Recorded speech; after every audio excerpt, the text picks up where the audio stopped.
চায়ের সঙ্গে বিকেলের নাস্তা হিসেবে এটা খেতে দুর্দান্ত লাগে। তো রেসিপিটা আমি আপনাদের সঙ্গে শেয়ার করছি। আসসালামু আলাইকুম, বিথি রান্নাবাড়িতে সবাইকে স্বাগতম। রেসিপিটা বানানোর জন্য প্রথমে আমি 1 কাপ পরিমাণ ময়দা নিয়ে নিয়েছি। তার সাথে স্বাদমতো লবণ অ্যাড করে দিচ্ছি আর দিয়ে দিচ্ছি 2 টেবিল চামচ মতো রান্নার তেল। ময়দাটাকে সুন্দর করে তেলের সঙ্গে মেখে নেব। এবার অল্প অল্প করে পানি অ্যাড করে একটা শক্ত ডো তৈরি করে নেব। ডোটা একটু শক্ত হতে হবে। তো আমি একটা শক্ত ডো তৈরি করে নিয়েছি। ডোটাকে একটা সাইডে রেখে দিয়েছি। এখন আমি এখানে বাটি নিয়ে নিয়েছি আর একটা গ্রেটার নিয়ে নিয়েছি। গ্রেটারের সাহায্যে আমি একটা গাজর সিদ্ধ করে রাখা সেটাকে গ্রেট করে নিয়েছি। আর তার সঙ্গে আমি 2টো সিদ্ধ করে রাখা আলুও গ্রেট করে নিচ্ছি। আলু আর গাজরটা গ্রেট করা হয়ে গেলে এখন আমি এর সাথে কিছু উপকরণ অ্যাড করব। প্রথমে আমি এখানে কাঁচামরিচ কুচি অ্যাড করে দিচ্ছি, লাল কাঁচামরিচ, তার সাথে পেঁয়াজ কুচি আর ধনিয়া পাতা কুচি অ্যাড করে দিচ্ছি। তার সাথে আমি দিয়ে দিচ্ছি হলুদ গুঁড়ো, দিয়ে দিচ্ছি লাল মরিচের গুঁড়ো আর তার সাথে স্বাদমতো লবণ, আর আমি এখানে হাফ চামচ মতো কর্নফ্লাওয়ার অ্যাড করছি। তো এগুলোকে এখন সুন্দর করে হাত দিয়ে মেখে নেব।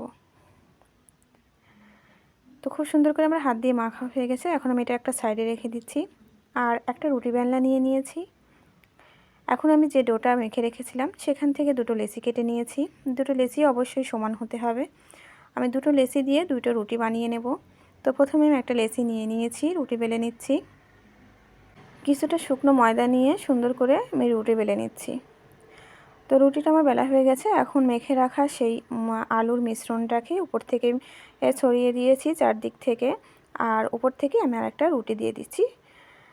তো সুন্দর করে রুটিটাকে চারদিক থেকে সেট করে দিতে হবে এবং 4 সাইড থেকে সমান আকারে কেটে দিতে হবে, ঠিক চৌকো করে কাটতে হবে। তো আমি চারদিক থেকে কেটে নিচ্ছি সুন্দর করে।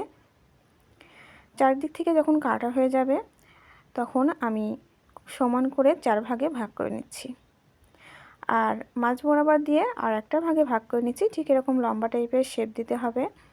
এখন চাকুর উল্টো সাইডে হালকা করে চেপে এরকম ঘুরিয়ে বানিয়ে নিতে হবে বিকেলের নাস্তা।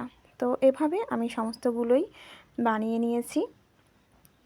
এখন আমি চুলায় চলে যাচ্ছি। চুলাইতে আমি একটা কড়াই দিয়ে দিয়েছি আর তাতে বেশ কিছুটা পরিমাণ রান্নার তেল দিয়ে দিয়েছি। একটু ডুবো তেলে ভাজতে হবে, সেই অনুযায়ী তেলটা দিতে হবে। তেলটা মিডিয়াম আঁচে গরম হয়ে আসলে উল্টে পাল্টে সুন্দর করে ব্রাউন কালার করে একটু মুচমুচে করে ভেজে নিতে হবে। তো এই পর্যায়ে কিন্তু আমার ভাজা হয়ে গেছে, আমি উঠিয়ে নিয়েছি। তো সমস্তগুলোই আমার ভাজা হয়ে গেছে। আমি খেয়ে আপনাদের দেখে দিচ্ছি কতটা ক্রিস্পি হয়েছে। শব্দটা নিশ্চয়ই শুনতে পাচ্ছেন। আর অবশ্যই বাসায় একবার ট্রাই করবেন, আশা করি আপনাদের ভালো লাগবে। যে যেখানে থাকবেন ভালো থাকবেন, সুস্থ থাকবেন। আজ এ পর্যন্তই, দেখা হবে আবার নতুন কোনো রেসিপি নিয়ে। আল্লাহ হাফেজ।